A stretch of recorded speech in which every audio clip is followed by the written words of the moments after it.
রাধে রাধে বন্ধুরা, আমি আবার একটা মিনি ব্লগ নিয়ে চলে এসেছি। তোমরা তো জানো আমাদের এখানে হরি পুজো কাল থেকে শুরু। তো সাইকেল নিয়ে বেরিয়ে পড়লাম চুল কাটতে যাব বলে। তো আমাদের এখানে প্যান্ডেলটা কত সুন্দর করে করা হয়েছে দেখো বন্ধুরা, বারোয়ারি তলায়। তো এখন আমি এই সাইকেল নিয়ে ঘুরছি, একদিন ঠিক আমি বুলেট নিয়ে ঘুরবো, কথা দিলাম। তো আমরা এই যে চলে এসেছি সাজিদদের দোকানে চুল কাটতে। এই যে শিবং বন্ধু থেকে চুল কাটছে। তো এই যে অনেকক্ষণ বসার পর, অনেকক্ষণ ওয়েট করার পরে আমি চুল কাটতে বসে গেলাম। সুন্দর করে চুল কেটে দিচ্ছে আমার ওই কাকারা। তো এই যে মেশিন দিয়ে ছাড়ছে চুল। তো যে আচ্ছা করে ক্রিম মেখে নিলাম মুখটায়, যাতে গোবদারি ওঠে পড়ে। গোবদারি ওঠার জন্য ক্রিম মেখে নিলাম জাপা করে।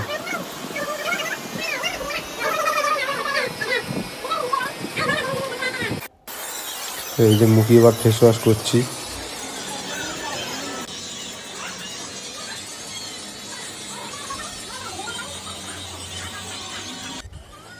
তো এই যে আমার ফেস ওয়াশ টেস ওয়াশ করা সব কমপ্লিট। তো মুখে এবার জল দিচ্ছে, এখন চুলে হিট দিচ্ছে। তোমরা বন্ধুরা দেখতেই পাচ্ছ কত সুন্দরভাবে আমার চুলটাকে হিট দিয়ে দিয়েছে। পুরো একদম স্ট্রেট থাকবে চুল এক সপ্তাহ। তো বন্ধুরা, ব্লগটা কেমন লেগেছে কমেন্টে লিখবেন। তো আমার চুল ফুল কাটা সব কমপ্লিট। আমাকে কেমন লাগছে কমেন্টে জানাবেন। দেখা হচ্ছে নেক্সট ব্লগে। রাধে রাধে।